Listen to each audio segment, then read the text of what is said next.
Hi, and welcome to Classical Stuff You Should Know, a podcast about classical stuff that you should know. My name is Graham Donaldson, and I am a podcaster with my friends AJ Hannenberg. I'm also a podcaster. And Thomas Megby. I guess I'm a podcaster. I mean, we're mid-30-year-old men. Of course we're podcasters. If we're having a conversation, it must be a podcast. Maybe told me what the topic was today, and first I got really mad. And then I got really jealous that I didn't think about it. Mm-hmm. And then as he just started to describe what we were going to do, I was like, oh, man, I don't want to do any of that. Maybe. And now here we are. Just take it away. Great. It's compelling stuff, Graham. Great introduction. No, you told, for the record, maybe said we're talking about wrath, envy, and sloth. Yes. And so I was trying to... I love that. I believe all of our intros require you having to have listened to the entire episode to understand the joke being made at the beginning. So I hope people just have these on loop constantly. It's our shtick. Yep. We got to be consistent with that brand, guys. That's how I explain all of my flaws. It's just my shtick. Yeah, seriously. No. It's like we're... it's like that movie where they go back in time. What's that movie that Hannenberg made me watch? Primer? Yeah. Because we're like that. It's like you can only understand the end, and you can only understand the beginning. Once you get to the end, you want to go back. And that was profound. So good. You guys should watch that movie. It's great. I also told one of my students that every episode of our podcast, there is one word that we say that doesn't seem to fit with the sentence that we're saying. And if they go back and listen to all 160 episodes and take that word and put it together, there's a really gnarly sentence. Have we said the word yet? No, I just wanted them to go back and listen to all you? the... I hope they didn't believe you. I think so for a little bit. And that's what I wanted them to go back and listen to all 100 and some episodes to see if they would stitch something together. Done it, so many thanks to all of you. Okay, I am talking about Dante's Purgatory today. So, and Graham just made a very funny joke about how we'll be talking about envy, wrath, and sloth today. So those are the circles of purgatory that we will be covering. Snarky responses is not one of the circles we're covering. I apologize. Well, we're talking about Dante's Purgatory on your bingo card. Drink. Wait, what? Wait, no. You're taking a drink. Read or something. Yeah. Garden or... go pray. I don't know. Okay, so... Drink... what would you like us to drink? I'm drinking coffee. You are drinking coffee. It's a red cup. We can't really tell what's inside of it. Okay, so this isn't our first time talking about Dante's Purgatory. We had one introductory episode pre-COVID. We had two... PC. Pre-COVID. I thought you meant politically correct, which I guess it was. I don't know. Then we had two episodes during COVID, which introduced us, I think got us to the Gates of Purgatory, or one was the Gates of Purgatory, and the next was the first circle, which was for the prideful. And then now this is our fourth podcast. Probably. Have we ever answered why Cato's there? Oh, because he made it. We did in the episode. Did we? Yeah, he makes a sacrifice that Dante sees as prefiguring Christ. So if you have no idea what we're talking about, go listen to our other Purgatory episodes. Because he takes it for the Republic? Yes. So when Caesar is coming to take the city or whatever, I don't know exactly what's happening.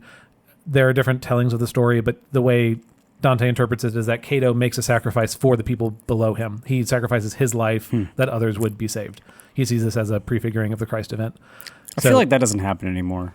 People making sacrifices? No, just like Cato taking it on the chin to for the Republic. Yeah, maybe. Is that the troops? Yeah, I guess. No, I guess there's no. I understand, but I'm thinking about somebody who was in the Senate, right? Yeah. Like our Senate, whatever. We're gonna get into it. So, speaking of the Senate, where have we been so far in Dante's Purgatory? What do you all remember about this giant book? It's a mountain. It is a mountain. Wasn't there a lagoon? Yeah, kind of. So, yeah, Purgatory is the mountain that is made when Satan hits the earth. It makes a little hole. It makes a big hole. That hole is the Inferno. The land that comes out the other side is the Purgatory, Mount Purgatory, which is where we are. The first... So it's like Hell's Divot? Is that it? Yeah, sure. Yeah. That'd be a great name for an album. Golf metal. Yeah. Ooh, I'm all about that golf metal. That's, yeah. I have a friend from high school who started a band, and their tagline was music you can rock your grandma to. I will always remember that. So anyway, that's kind of the same. Anyway, okay. So we had an whatever. It was just a very strange tagline. We start the book coming out of hell. That's where Dante was in part the first. He sees Satan and comes out the other side, and there is Mount Purgatory. We spend a bunch of time in the anti. It's the not whatever. It's the foyer. Yes, the foyer of Purgatory, which is not super cheerful. You can go back and listen to previous episodes, but the whole point here is that people are being purged of sins before they go to heaven. Maybe to use more, I think this is a more modern way to talk about it. Everyone in Purgatory is saved. Everyone in Purgatory is going to heaven. But before they can go to heaven, there are sins that need to be corrected, either atoned for or really more removed from the person before they are prepared to enter into heaven is probably the best way to put that. That was the sound of 1,000 Protestants stopping the episode. And just to say, we're just describing Dante's views. You all did say in the first episode that you all were open to there being an actual purgatory. I think I am. I don't remember this. You take it back. It's literally, we do a podcast. It's literally recorded, so go figure that one out. I still think I am. I know. Great, good for you. I know, like, I don't know. You'll make a great Catholic one day. I don't know. You were Anglican growing up. Like Russell Moore will come after me or something. But I would love if Russell Moore listens to this. Would you give us a shout out? Okay, so or Albert Moeller. You think he listens to this? I doubt that he listens to this. He does the podcast every day. He's more serious than we are. Okay, so we, in the course of 3 episodes, we covered a very small portion of the book. I'm going to try and cover roughly a comparable number of canti, depending if you're Italian or English, as have been covered in 3 episodes. So we'll see how much I fail as we... Canti? That's the... Prego. Chianti. No. Pasta. We're not talking about wine. No. All right. Great, thanks. Spaghetti. We're coming off the rails right now. This happens every one of our episodes. So we wrapped up, the episode a few months ago for the Circle of the Proud. The proud are people... the proud, we're proud. It's, really circular. Their punishment is that in Purgatory, they have heavy weights on their back. They're forced to look down on the ground. On the ground in front of them are stories of examples of people who were humble. So they were reminded of humility for the however many, thousands, dozens of years. They're forced to be in that level of Purgatory as a reminder of ways to be humble. Now, the punishment is designed to undo the sin, right? Yes. So the punishment is not without, well, I guess... In the Inferno, you would say that the punishment has meaning because it is related to the besetting sin of that person. So they're related. But it is meant purely to punish. In hell. Yes. Whereas in the Purgatory, it is meant to correct. Yes, that is correct. So there is meaning to the punishment. Mm-hmm. It is not, and this is again a temporary state for these people. Yeah, because there's an out. You can get out of it. Yes, by learning the lesson. They will. They are guaranteed to get out of it one day. One of the on pre-Purgatory circles is one for it's like the slothful, but it's a different kind of sloth. But they're just meandering in this one zone.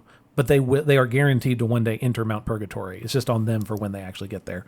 So yeah. So everyone who is here will eventually ascend this mountain, and then at the top of the mountain is where we get the transition to heaven. I wonder if the prideful circle is really tough, because when you finally beat it, you're like, oh, yes, I beat those fools. And then you're back to the front of the line. Oh, flip. You'll register goes ding, ding, ding, 10 years, 20 years, 30 years. Like, oh, crap. Dang it. Then you get plunk in the back of the line. Then your wrath one goes up too. You slide. I wonder if there's just slip and slides down the mountain when you feel good about yourself as you make your way up. Dante doesn't talk about that, but you have to read between the lines on that one. Okay, so coming out of the Circle of the Prideful, we enter into the Circle of the Envious. We are in Canto 13 for the none of you following along at home. Thomas, is there a ranking to these things? Do these circles mean Pasta, are they worse than others? Prego. Worse is.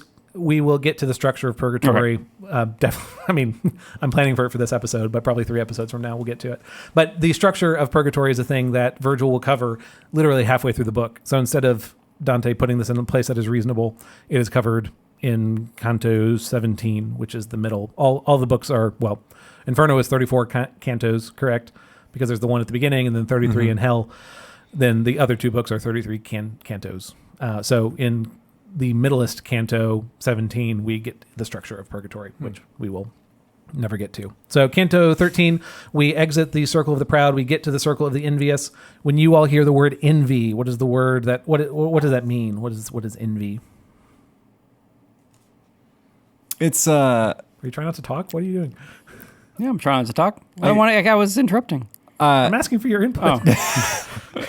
There's no winning. You're always doing the wrong thing. Okay, so I think with Envy, yeah, coveting what someone else has, wanting what they have, desiring their thing to be your thing.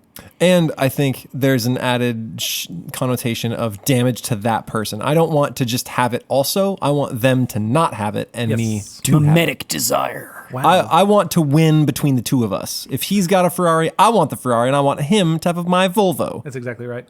So it's not. There is the side of it of wanting a thing, but it's more than that. It's not only wanting the thing, but someone else to not have the thing. Right? There's a punishment element. I thought about Renee Girard a lot through this section, so I hope your episodes, Graham, have been very. They've rebounded around my mind quite a bit. So all these definitions are great. We have said elsewhere that Dante is Thomas Aquinas put to verse. So to quote Aquinas on the matter, envy is sorrow for another's good. Envy is sorrow for another's good. In this section, Dante will meet someone who, so it's not, she wasn't envious of a thing that someone got.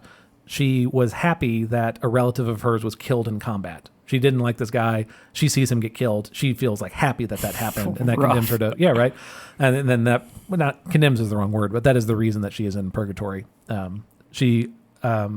guess that was joy at another's misfortune. It's like the inverse of the definition we just read. Is that like Schadenfreude? Schadenfreude, yeah. Schadenfreude, like, is that the same thing?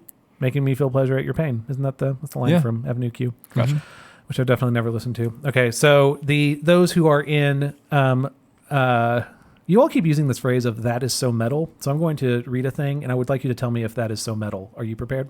Oh, hey, can you hand me? Can you hand me the bell, and I'll ring the bell if it's metal. Wait, hold on. It's pretty.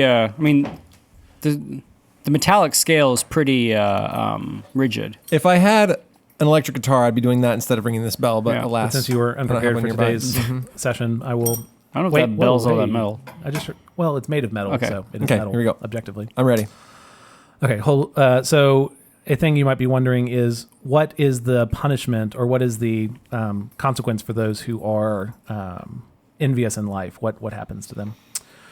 And as the sunshine never benefits the vision orphaned, so the light of heaven withheld its bounty from the spirits here, whose eyelids were all sutured through and sewn shut with an iron wire, as hunters seal the wild hawk's eye to train him to be tame and rest unruffled. That's metal? Yeah, It's like eyes sewn shut. That's been on the cover of metal albums. That's pretty Sure. intense, right? That is intense. Okay, thanks. But I'm just thinking like they would sew the eyes of. No, they would just put little hoods on them, on the falcons. Apparently, this says whose eyelids were all sutured through and sewn shut with an iron wire as hunters seal the wild hawk's eye. That's what it says. Oh man. A falconer would sew them shut until the hawk learned to take food at his hands alone. So Jeez. apparently that's a thing. So anyway, so they are their eyes are sewn shut. So they were people who would look out and either desire something of someone or desire harm done to them. So they no are more not, looking for you. Yes, exactly. For as long as they're in this level, they also are. They're wearing in humble horsehair. They were covered all propped back to back to bear each other up while everyone was propped against the wall. So they don't get to wear fancy clothes. They don't even really get to stand on their own. They're dependent on everyone around them and the wall that's right next to them. So it's all a bummer. So instead of wanting their own good at the expense of others, they want the good of everyone else because it means they're good too. Yeah, sure. Because Yeah. they're all wailing out for each other. They'll say elsewhere that they also spend essentially all this time crying. To my left were shades absorbed in prayer, whose cheeks were glistening with the tears they pressed through the horrible seams. And there is more that goes on. So it's a time, of repentance, right? They are, yes, in sorrow, but they also have to experience the inability to be envious. Thomas, Yes. is there any scene in any of these cantos where a soul has finished, and an angel comes down and is like, "Good job, you're done. Come on up." We haven't seen that yet. I actually don't know if that will be. I don't know if that will come up later. Okay. So that's a good question. Something to keep in mind. We see Dante traversing between each of the because Dante levels. goes up. And we'll get to I guess where I didn't find that. I don't know, people at home that, who love the Purgatory. I didn't see a lot that was awesome about the section on envy. So I'm going to move pretty quickly into the wrathful section. But in the wrathful section, there's this like acknowledgement of this is as far as the punishment zone is. Here are the steps that lead to the next. Gotcha. So like everyone who's there knows what the next step is. But Are you talking about movement between levels or escaping purgatory? I'm just wondering when you learn your Either, lesson, right? Like when are you all cried out? When do you learn the lesson that you need other people and you shouldn't be so envious? Yep. When is your soul purged? We haven't seen it yet. If we do, I'll make sure to bring it up. Because seeing that these are souls that are still in process, you get these moments of like they're not perfect yet. And so the person I talked about before is named Sapia. She has this great moment at the beginning where Dante's asking, who here is from Italy? And she gives this like really pious response of, what you mean to say is which of these sojourners once traveled in Italy, because they're not citizens of Italy anymore. Very pious. So this is like really pious, like awesome response. But then later tries to like get a dig in at Dante for his family not being very like high up in the social hierarchy. So she has not quite learned the lesson yet. But like there are parts of it where it's like, oh yeah, she's like, she's getting there. She's getting there. But then you hear the other part and you're like, oh, she's not. She's a bit of a toot still. Yeah, but she's not in heaven yet. And that's, when people say, a thing people say is that, the Paradiso is really boring. I wonder if it's because they're all giving the right answers the entire time. I don't know. Yeah. I haven't read the Paradiso. I think I remember, I hope I'm not stepping on your toes, but I think when a soul leaves the mountain of purgatory to go to heaven, it's like a cannon fire. It goes and like reverberates over the whole mountain. It's like a shot fired into the sky. That's cool. I think I remember that. We'll get there at the end of this one, I guess, because at the end of Purgatory, we'll meet Beatrice, which is cool. That'll be the first time she's brought in. And I know so yes, we get through the levels of 7 levels of Purgatory, but there's also like an earthly paradise at the top. I think that's the Garden of Eden is sitting at the top, if I remember correctly, but we'll get there. In many moons, we shall get there. Okay, so that is the section on envy. There's more I could read, but I'm not going to because I don't really want to. Okay, so I'm not going to do it because I don't want to. Just don't feel like it. I think I did for the other episodes is to talk about how each sin has, you'll see this translated as either daughters of a sin or children of a sin. I'm probably just going to go ahead and call them children. So envy, capital sins aren't necessarily sins in and of themselves. They are bad. Envy is obviously bad. But what makes it capital is that it gives birth to other sins. So a grouping of sins can be all called envy altogether. So I will, this is also from Aquinas, who again, Dante is pulling essentially all of this from. The daughters assigned by Gregory, who we, of course, didn't actually get to, but was like an important character in the pastoral theology and the classical tradition. He's like important in that. Sounds like a great guy. In fact, at the point you get the name of the great attached to the end, you've done something right. So the children of envy are hatred, tale-bearing, detraction, joy at our neighbor's misfortune, and grief for his prosperity. Tale-bearing? Yeah, like gossip. I thought it was like you got a little you got a big appendage. bushy tail. Yeah. Yes, exactly, yeah. No, T-A-L-E, bearing. So. It was the Middle Ages. They had a lot of weird time. thing. Yeah, they just had Kids some. got That guy's got a tail. Yeah, Wow, I think that's totally envious. normal. Like a thing that happens sometimes, right? Can't kids be born with tails or whatever? Anyway, no, it's not that kind of tail bearing. So I have a tail. I'm sorry? No, I'm just kidding. Okay, cool.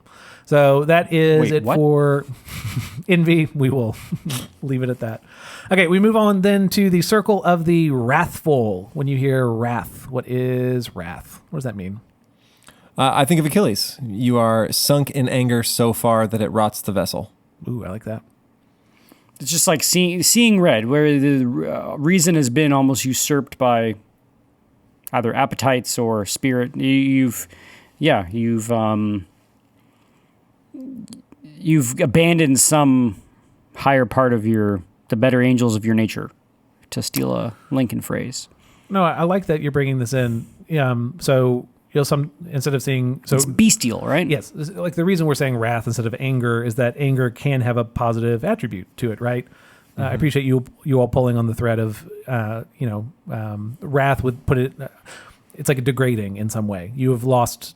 If reason is a thing that separates man from beast, to throw out your reason over passion is to want to be more bestial. So I think that's helpful. You're pulling on that. We're professionals. You are professionals indeed.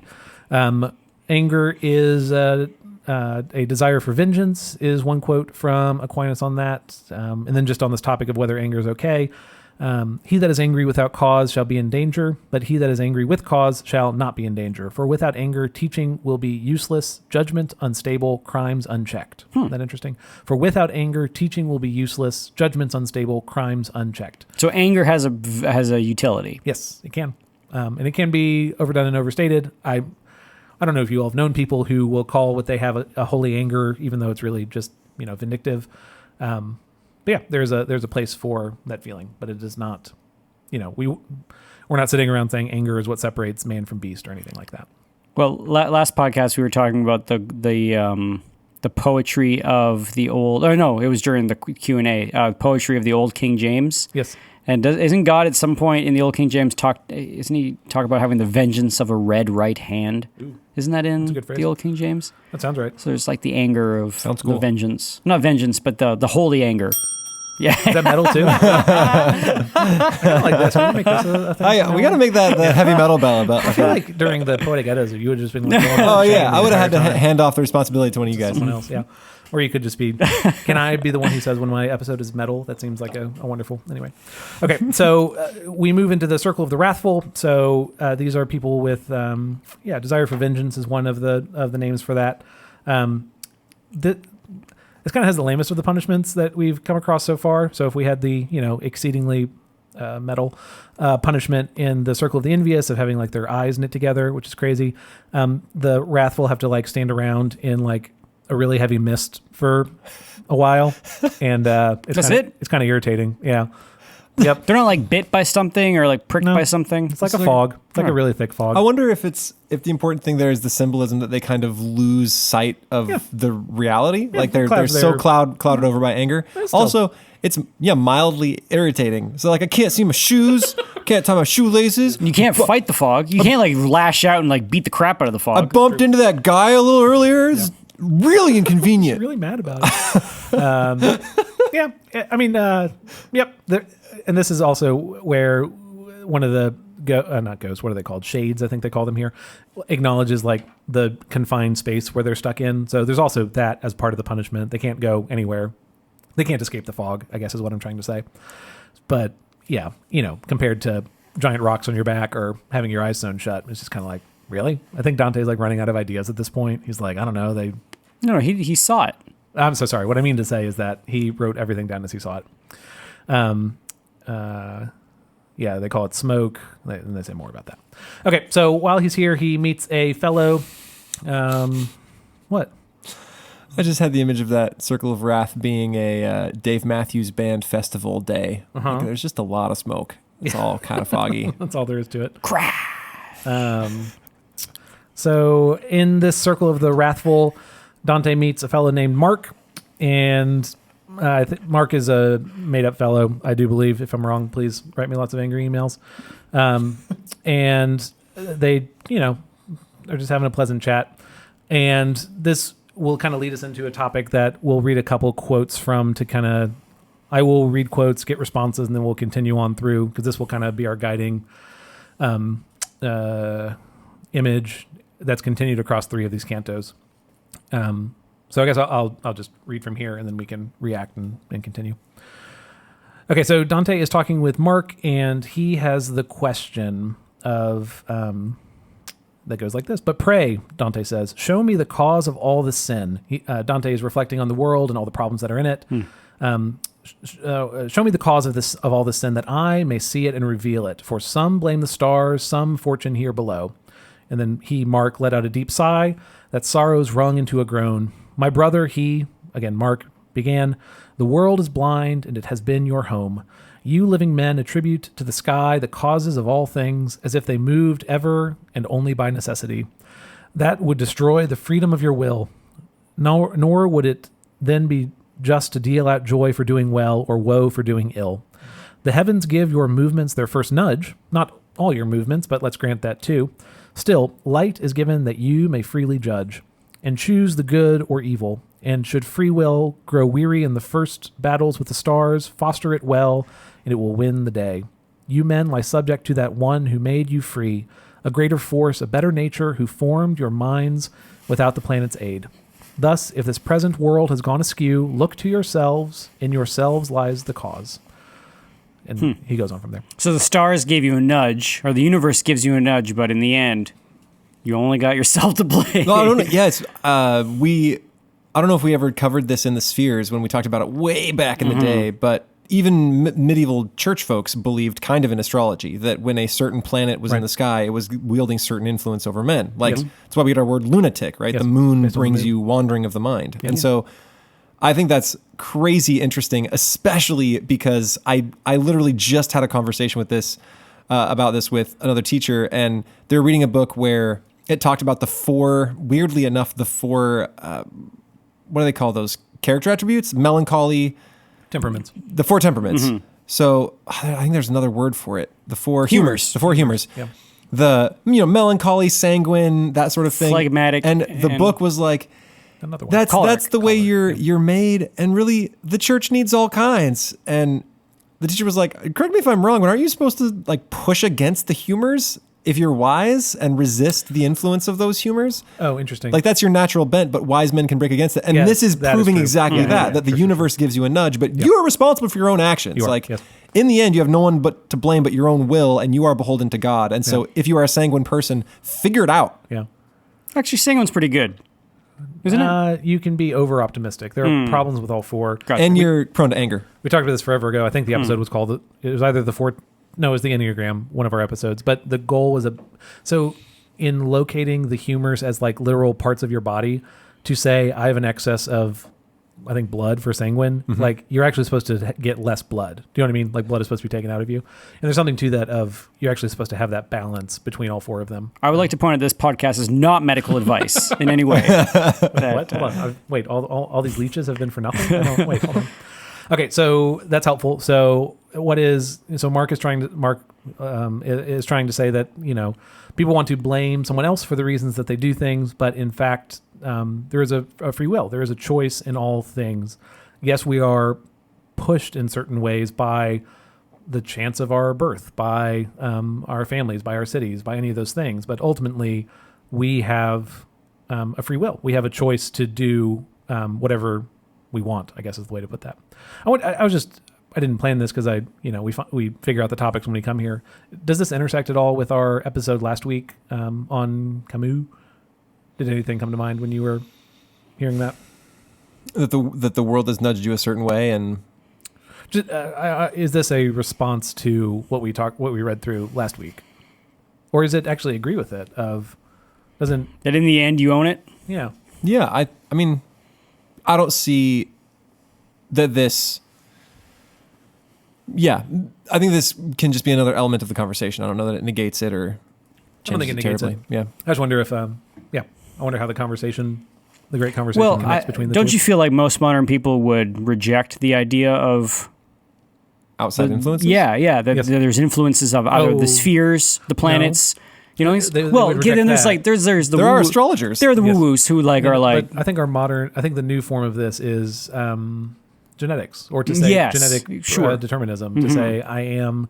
I was just listening to who was it between? It was who's the Redeemer Presbyterian guy, Tim Keller, and I can't remember. He was debating an atheist. Anyway, just to say, her argument was all around there is no free will. It's all an illusion. We're born a certain way. We're reacting automatically to everything. I think that is not an uncommon opinion people hold. I agree. Maybe, but it wouldn't be the stars and the planets yeah. that they're It would saying. be It's been moved somewhere else. RNA and your it's your telophase or telomeres or whatever it is. chemicals in your body. Yes, and that determines everything about how I am. Your chlorophyll. Yep, that's how I eat, is through sunlight. It's really my favorite. Okay, so that's Mark starts there.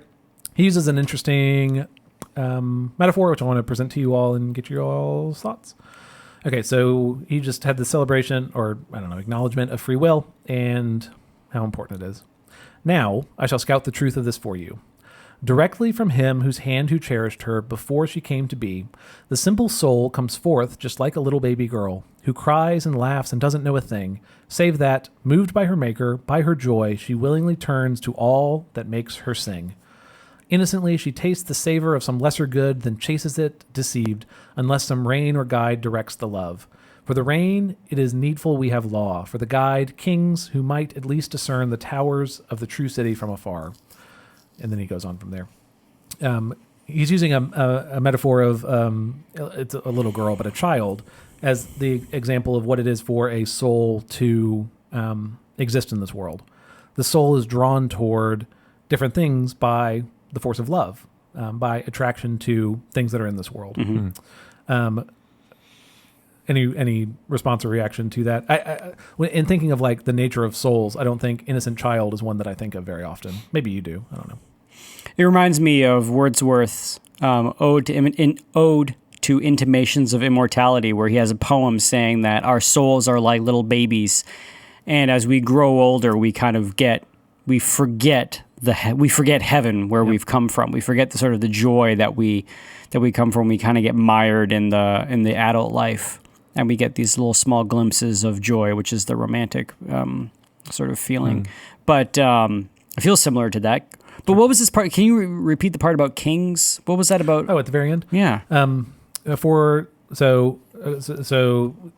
soul sort of falls in love, or the soul gets propelled on by love. Soul's a little baby girl. And it needs to be corrected? Grows up a little bit and starts being attracted to things and going after them. For the reign, it is needful we have law. For the guide, kings, who might at least discern the towers of the true city from afar. Heaven, right? Laws we have, but who puts them to the proof? And he goes on from there. He will have a condemnation of kings in a second. But what he's saying, so using the image of the soul as child, is to say that soul, the child, must grow up. But without fetters, the child will wander whichever direction it wants. What it needs is a guide. It needs limits to those loves. So is his argument that the government's job is to provide sort of bumpers on the bowling alley, like to provide some sort of guide so that the soul can reach heaven? Yeah. There's more here that we don't have to get into. I'll just give an overview. He will Mark will give a condemnation of the intimacy between church and state, that the church has been corrupted by its intimacy with the state. So what he views as what should be two separate forces that are keeping each other honest, the church and the state, have instead been united, and there's no more check or balance between the two, I guess is the way to say it. So yes, laws are there to help in the correct growth and formation of the soul, but that's both the church and the state that are accomplishing that. Gotcha. This ties in with your episode, Graham, a while ago on governments, right? Is government only to allow us to do things safely, or is it to actually restore a certain kind of human community? Dante clearly has like a higher view of what government can do. Yeah. Or poor Mark's going to be disappointed if he keeps paying attention. Yes, that's exactly right. And I want to say he predates Dante by 100 years. They talk about that at some point. So it's just funny because Mark, back in my day, but it's kind of intended as this like Dante's talking with someone from the good old days, right? And still Mark is like, no, there's huge corruption in when I'm living. These are the things that are wrong. There is no good old day, I guess, is a way to put that. Or there was always good thing to remember. Need of reform, right? Just the other thing that strikes me with this metaphor of the soul as little child is it's not introducing off the bat. A thing that I often hear is an idea of like, well, since we're all sinners, or since we can't be perfect, there's like kind of no reason to try to be perfect, is maybe one way to put that. But to remove sin as your centering understanding of like what your soul is to put you more on the hook. Like you actually have to train your soul to want the right things. Just to say, I want this, therefore I'm going after it, is a childish view.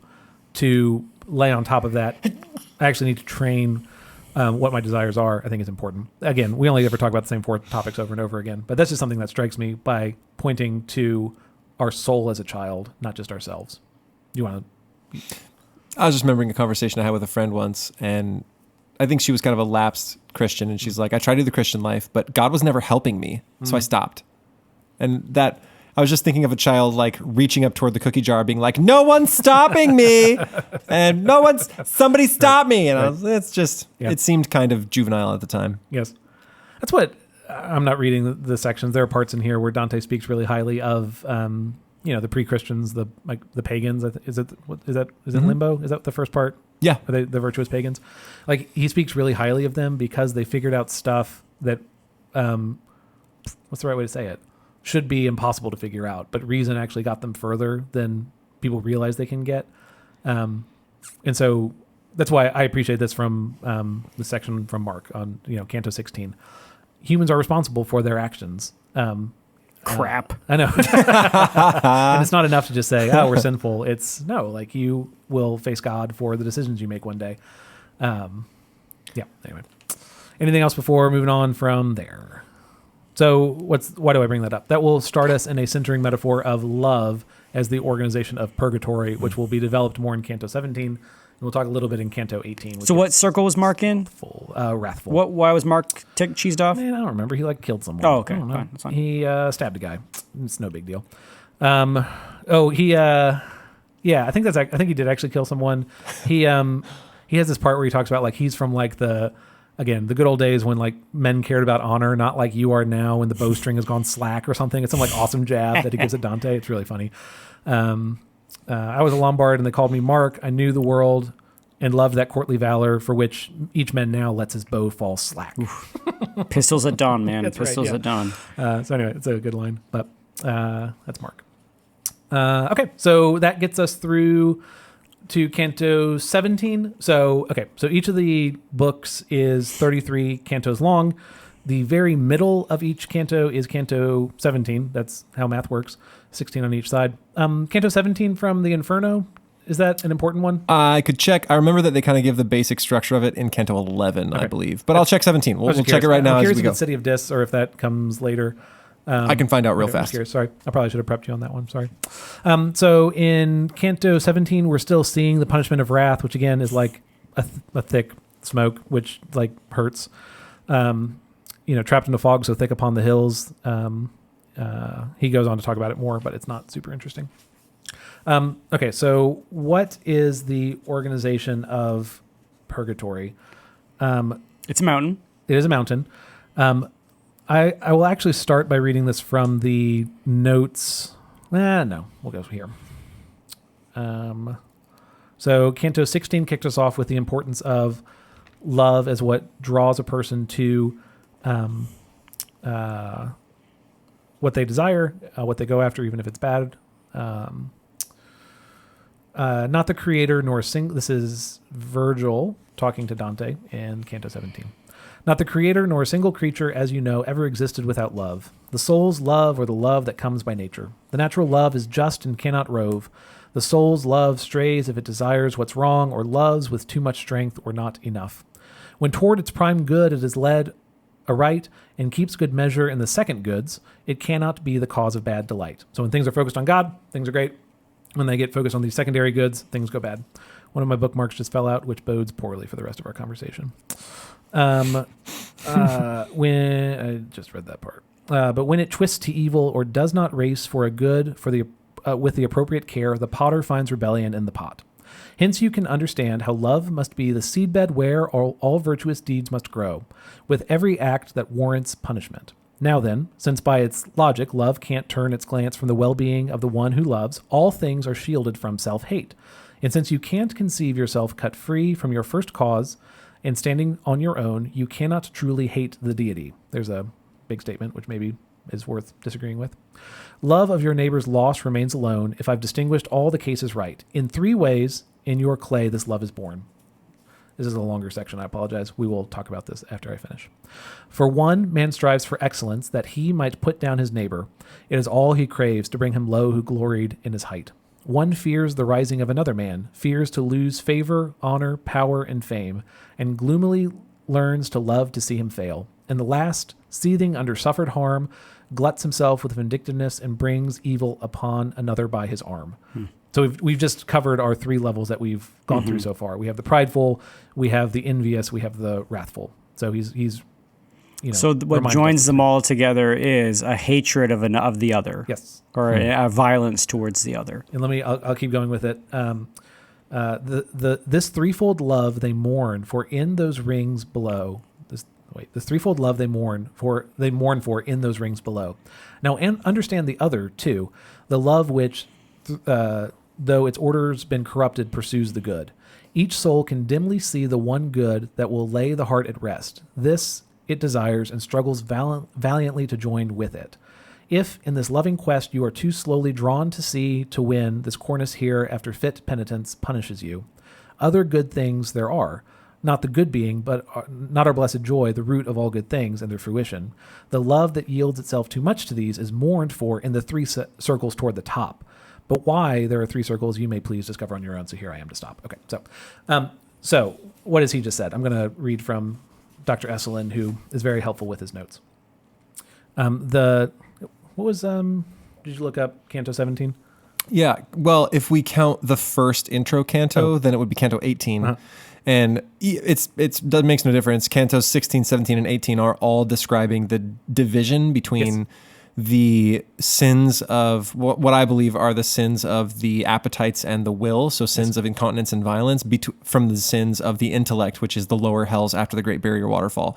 So it's not describing the actual structure. The structure of hell is kind of described earlier in Book 11, but it is a big division in hell before getting to the sins of the intellect, which makes up a huge portion of the book. Is there pandemonium in Dante? The city? That comes with Milton. What's the city? There's a City of Dis. New city? Who dis? Yep. Okay, so to summarize what was a longer section in Dante there, Graham is very tickled pink by his own jokes. It's always one of my favorite parts of this podcast. We are naturally drawn to certain things. Wait for it. Thus, in the first three rings of purgatory, the sinners purge a love that in itself is evil, because it is directed at an evil object, while in the upper three rings, they purge a love that in itself is good, but that in their own lives was immoderately or disorderly pursued. So is it still a love when it's loving the wrong thing? Yes, it is still love. That's and this is an Aquinas thing of the thing that what draws us toward anything. The reason. Did you eat the donut this episode or last episode? You ate the donut because you loved the idea of the taste of the donut or the feeling. I would like my wife to know that I did not eat any donuts. Does she watch on YouTube or does she watch? Oh, crap. Yeah, I was going to say you might be in trouble one way or the other. So, the reason that you went toward the donut was that you either desired the taste of allegedly, the donut, hypothetically. Let's say there was someone named Graham. Quotes around donut. Yeah, around sure. the donut. Air quotes. Yeah, definitely. Yeah. YouTube, you can see me doing air quotes because it's definitely not real. So it was the love either of the taste of that donut or the desire of being full is what motivated your action to grab it, pick it up and eat it. All motion towards something else is determined by a love, a desire for union is how Aquinas would talk about You wouldn't say that I'm bound by the dopamine and the sugar? Some people would say that, right? Or it's determined. Sure. And for all I do to make fun of that view, I do say that like the best thing for my health is when I throw out food in my house so that I don't have the option of eating that food. I was going to take these donuts home, and now I don't feel like I'm going to. Graham. Now your wife is doubly angry because you're not only eating donuts, but she doesn't get any. She doesn't get any. Seriously. Yeah, I'll bring them home anyway. You want to talk about that? Yeah. I'll freeze them. What? Why would you freeze a donut? So you have a donut later. Eat a donut now. What is your with problem? ice cream? One day. Frozen donuts? Go buy ice cream now. What is your? I don't know. Good talk. Okay, so the point that Virgil is making in a longer form, and that Dr. Esselin makes in a much shorter and more concise form. The first three circles that we've already covered are examples of love for a bad thing. So the prideful person has love of self, which is bad. The envious person has love of destruction of others or to have what another has, which is an evil love.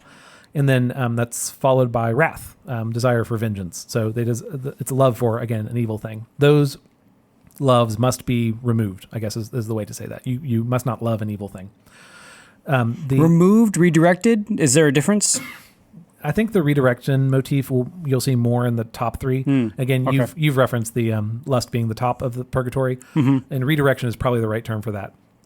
So when it's these loves, it's just got to get rid of them. Throw out the food in the house. There's not really like a good form. What's a good form of envy? Yeah. Right. So a thing you're pulling on is to say that they are not made to be apathetic. They are not made to be without emotion. That is true. They are still made to be loving. I guess my question is, if purgatory can also be seen as like a manual for us in the here and now dealing with sin, right.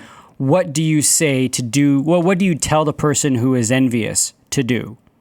Besides put a rock on their shoulders and look at the ground. That's pride. But I would say for the envious, the not looking out on others. So in a modern context, if you are on...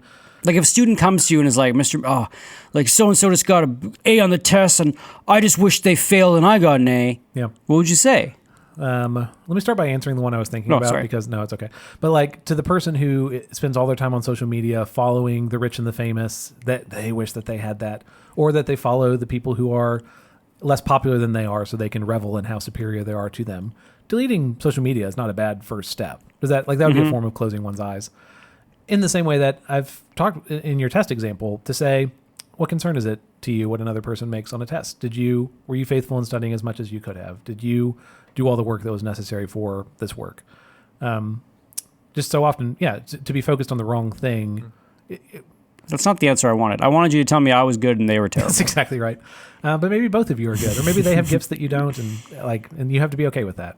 But you also have gifts that they don't have. But anyway, Graham, you got to accept your stupidity, man. Yeah. That's what I meant to say. Sorry, I meant that to be more pointed at you. What would Mark say? Mark would say you earned it, kiddo. Yeah, right. I mean, your choice. The universe nudged you a little bit, but maybe you were lazier by predisposition, but that doesn't mean that you're excused from studying in that example, right? It's not I don't mean that to be rude, but I think that is kind of close to it. So yes. So what are those lower loves that must simply be removed? Are pride, envy, and wrath. We will talk briefly about sloth, which is this middle level, which acts as a bridge between the two. So if the bottom three are loves that need to be removed, the top three are loves that need to be redirected.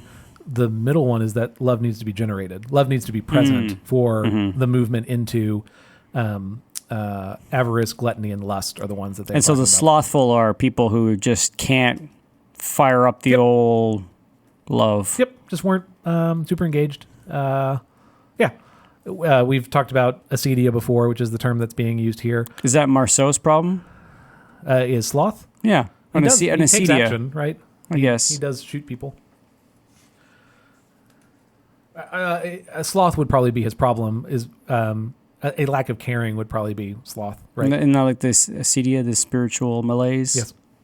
And I'm trying to look up the definition, but sloth is not merely like a lack of action. It's a despair of good. It's like a despair with regard to the things of God. It's not worth the time to devote one's life to God, I guess is one way to put that. So it's more than just like... What if it doesn't interest you? Yeah, that would be sloth also, right? Is what that sounds like. I was trying to find... Do you guys want to hear something fun? Yeah. So we talked about Gregory the Great earlier. Yes. And I remember from talking about the 8 deadly thoughts and the 7 deadly sins, he was one of the... Yes. You may have already mentioned this, but he puts the 7 deadly sins in order from most serious to least, and they actually lead into each other. He thought that the 7 deadly sins were a progression. Sure. And so here's the list: pride, envy, anger, sadness, avarice, gluttony, and lust, which seems to reflect the exact organization of Purgatory. Purgatory. Yeah, he is following, and people are going through each level before they go to the next one. So your pride has to be dealt with first before the rest of them will work. I like that. I think, I forget which way he said it worked, like the progression.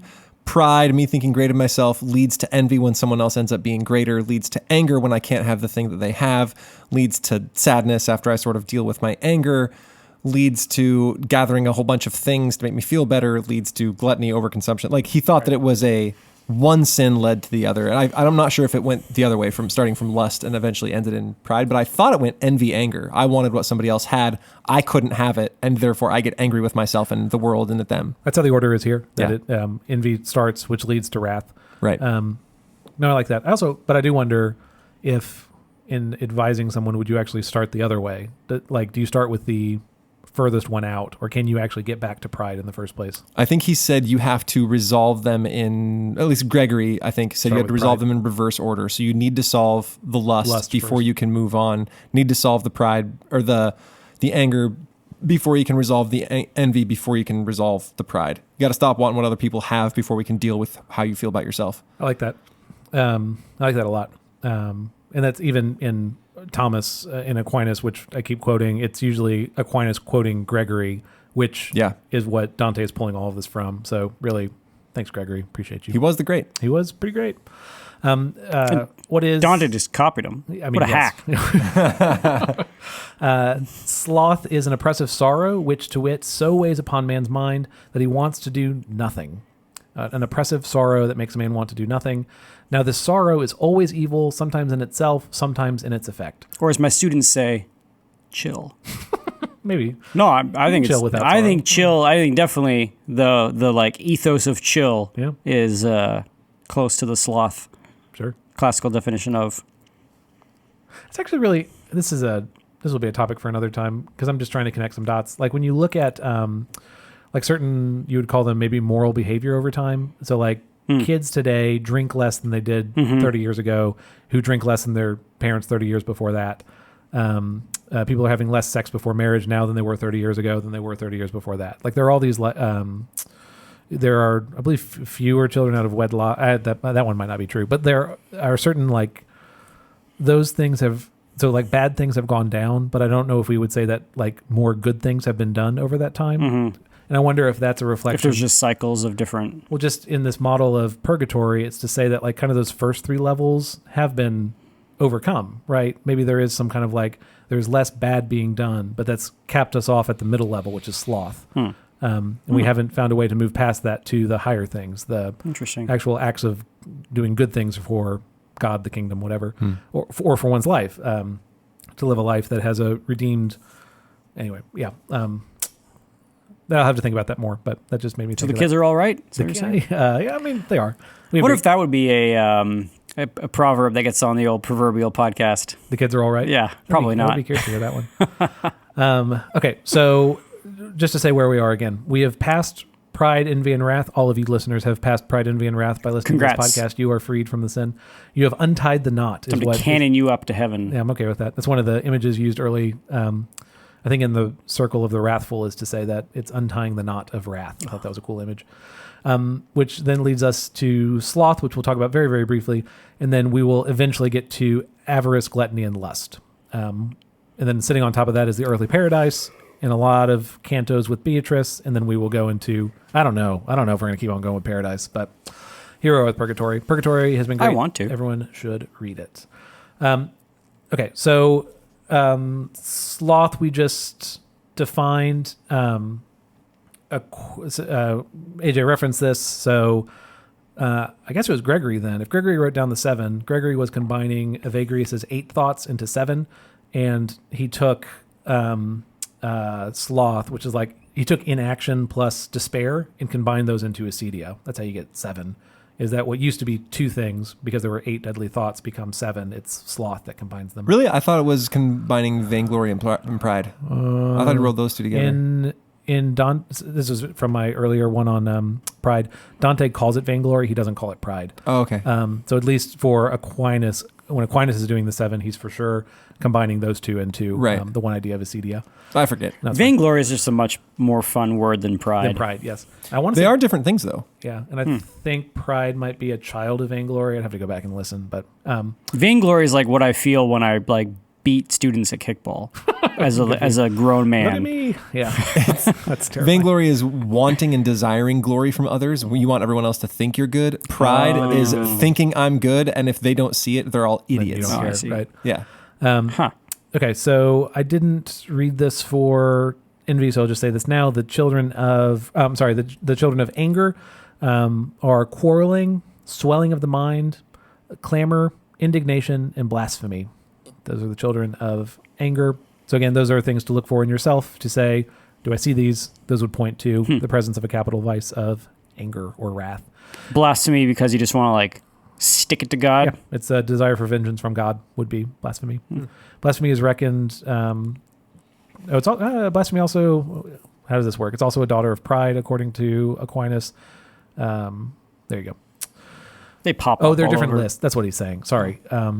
Isidori puts it in a different list is the thing he's saying. Whatever. I'm not going to go into that. The children of sloth are malice, spite, faint-heartedness, despair, sluggishness in regard to the commandments, wandering of the mind after unlawful things. That's a good list.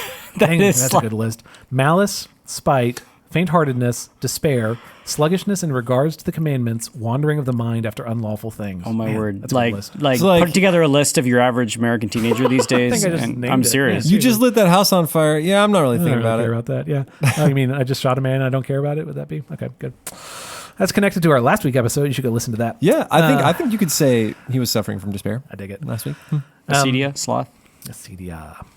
I think it's maybe Acedia too, if you're Italian. I don't really know how this works. Okay. I only have a couple minutes. What if you were to like want to fix Sloth, what would you do? Make him run. I think Get I him on remember the field. the advice given by Advagris was like, keep working at it, bucko. Yeah. Like you work hard. Yeah. And that determined effort will eventually show you that change is possible, and then that will hopefully lift you from despair. Drop and give me 20. Discipline is freedom.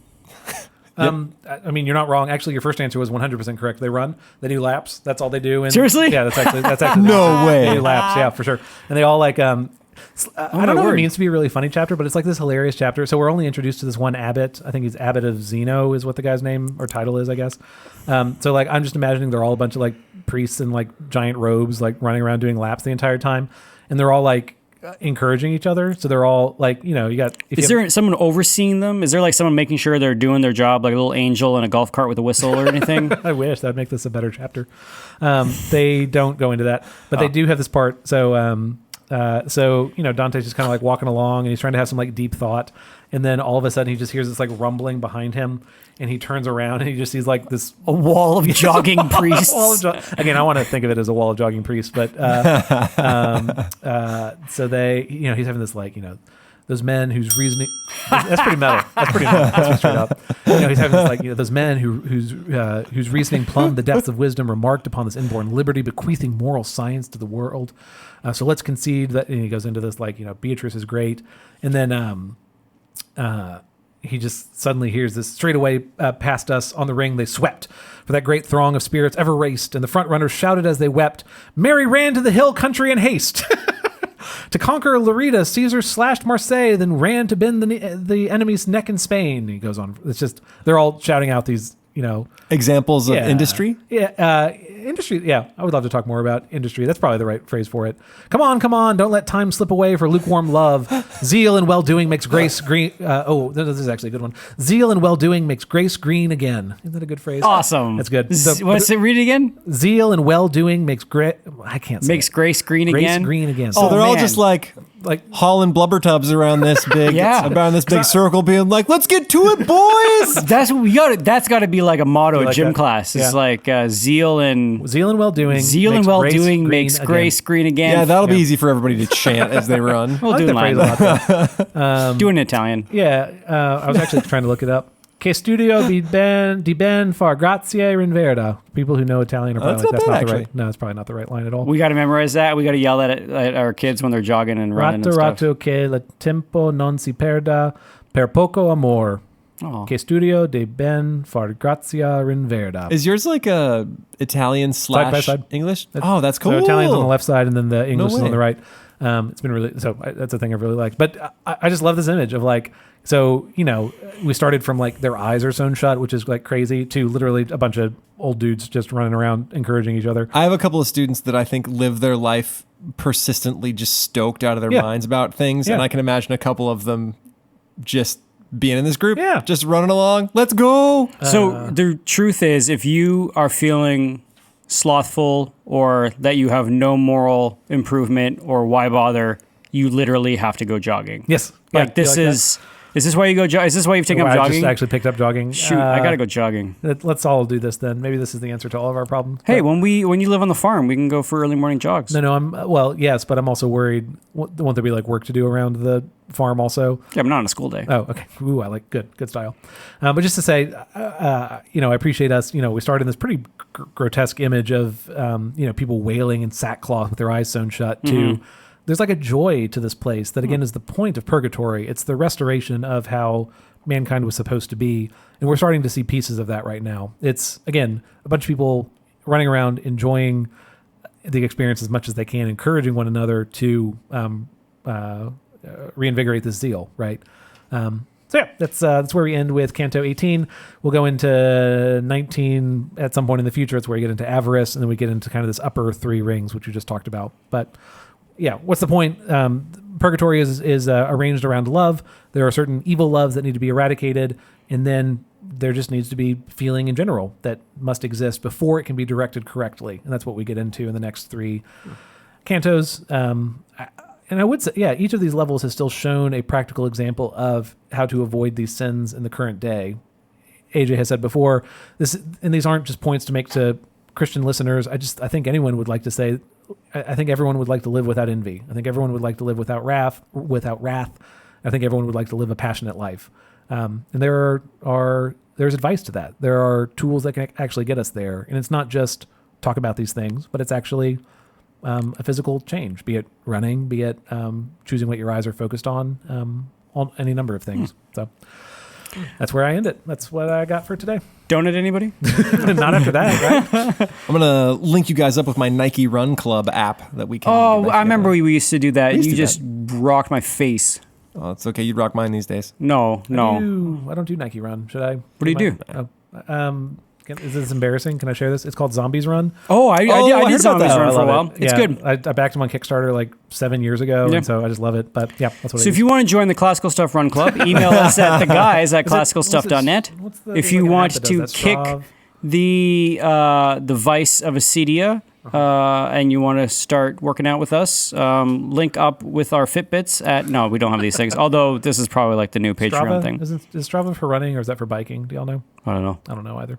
I bought a Peloton and that's what I do. Oh, good for you. No, I'm just kidding. Oh. I don't have $3,000. Whatever, man. I just put an iPad. For a bike that don't go nowhere. I just put an iPad on my bike and call it a day. It's the same thing, basically. That's awesome. You can email us at theguys@classicalstuff.net. You can find us at Classical Stuff on Twitter, where I will retweet things and like stuff you say. What else? You can find our old episodes at classicalstuff.net. And please like and subscribe on iTunes. Leave a little review. Those are always fun. And for Patreon. Oh, yes. And we also have a Patreon. There are different tiers of subscriptions, and that helps us keep doing this and maybe even grow to do other things. We have monthly question and answers where we answer all your questions that you email in, as well as you get to hear our witty banter in between episodes. We're actually, sometimes we just continue talking about the thing we were talking about, right. With less of an eye for creating wonderful content and more for like really drilling down on subjects which is fun. Yeah. Cool. Agreed. And so thanks for listening. Bye. Ciao. Bye.